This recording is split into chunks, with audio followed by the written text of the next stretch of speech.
Hi guys, and welcome back to Functional Running Therapy. Now today I want to talk about something I haven't talked about yet. I know I should have by now, but I was looking back through all the content that I posted over the last few months and realised there's nothing in there about the shoulder, which is crazy because it's one of the most common injuries I see here at the clinic, and believe it or not, quite a lot of runners get shoulder pain as well. You know, from them being in this position when they run, and a lot of runners, they run a bit uptight, so their traps, rhomboids, kind of the sides of the neck, kind of get a bit tight and sticky and shut down, which can lead to kind of shoulder impingement and stuff later on. So yeah, I thought, you know, it was a very kind of pertinent and relevant thing to talk about. So let's kind of have a look at the function of the shoulder. So the shoulder is basically the most movable part of your body. Alright, you can go through all sorts of motion and is dependent on muscles like the pecs, your lats, your traps, you get your deltoids, even your biceps, your triceps, everything. Alright, even your core and even your hips have a big role to play in how well these guys up here do their job. Alright, so you hear me talk about the kinetic chain a lot. Alright, now the kinetic chain is basically a description of how one part of your body can be affected by insufficient movement in another part of your body. And no more is this evident than in your shoulder. Probably 99% of the shoulder pain or the shoulder injuries I see is not the fault of the shoulder. It's something going on somewhere else that the shoulder's picking up the slack for. So in order for us to get really good shoulder mobility and shoulder function rather, we need to have good thoracic spine mobility. We need to be able to rotate well, we need to be able to lateral flex well, and we need to be able to flex and extend well through our thoracic spine. We also need to be able to get lots of good motion through our hips, mainly kind of hip extension, hip flexion, rotation, and a bit of translation from side to side as well. So all of those can affect how well our shoulder functions, even kind of stickiness in between our rib cage and how well our ribs are able to open up and expand, can all play a part on how well our shoulder functions.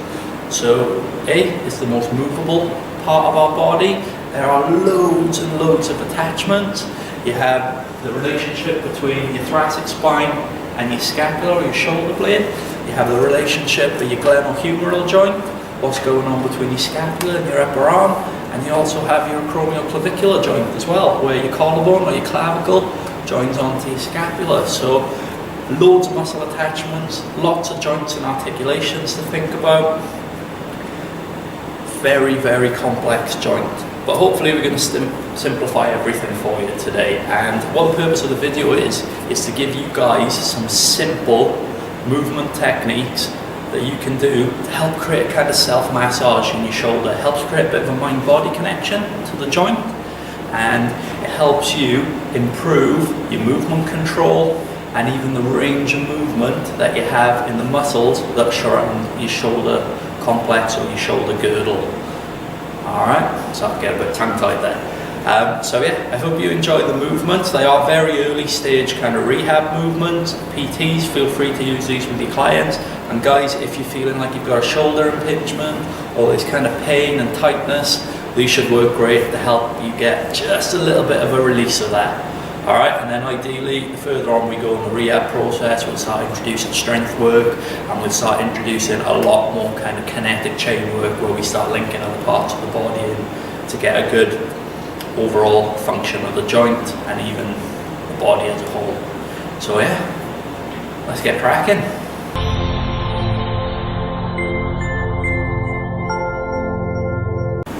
Okay, the other one we're going to do, we're going to use a wall, and I'm going to use my left hand and I'm going to go right point the fingertips, okay? And then I'm going to go like I'm going to punch the wall. Alright, so all I'm going to do now is create some glided motion through my shoulder joint. So I'm going to keep my right elbow locked up completely through this. So this one, I'm going to go palm down to start with. And I'm just going to get some glided motion, and you can see my motion's just coming from here. I'm not twisting through my back. I'm just relaxing through this area and just going forwards and backwards motion through there. Now what I'm going to do is I'm going to go into like a neutral hand position where I get my palm pointed inside, just the same thing. Alright, now it's great for lengthening those rotator cuffs and great for kind of getting a bit of activation of our rhomboids, lower traps, okay? And even a little bit of the lat attachment where it kind of gets onto your shoulder blade. Okay, now all I'm going to do, I'm going to change up the palm up. And we're looking for a nice, relaxed, fluid motion, and my arm's getting tired already because I can really feel all the small muscles around my shoulder just opening up. Okay, so give that one a go, same as before, 20 to 30 seconds, each hand position, palm down, neutral, palm. Okay, last one, we're just going to work on opening up through external rotation. So we're going to tuck our elbow into our side, and all we're going to do, we're just going to go thumb up, and we're just going to take our shoulder into external rotation. You feel a bit of a pull on the front of your shoulder when you go back. And what we're going to do on this one, we're going to see if we can just switch off our nervous system and our stretch reflex a little bit. So we're going to take it out, keep your elbow pulled in, take it out until you feel a pull, and then we're just going to hold it out there. You're going to feel something working in the front of your shoulder here, alright? And then we're going to hold it there, somewhere around 8 to 10 seconds, and then we're going to pulse it again. And we should just be able to get a little further out now. Okay, and you can see I'm keeping my forearm kind of parallel to the ground, elbow flexed around 90 degrees. I'm going to go through it one more time, keep that arm out there, feel the kind of pull in the front of the shoulder. That should start easing after about 5-6 seconds, and then we're going to start pulsing again to see if we can improve our range of motion a little bit. And there you go, same thing.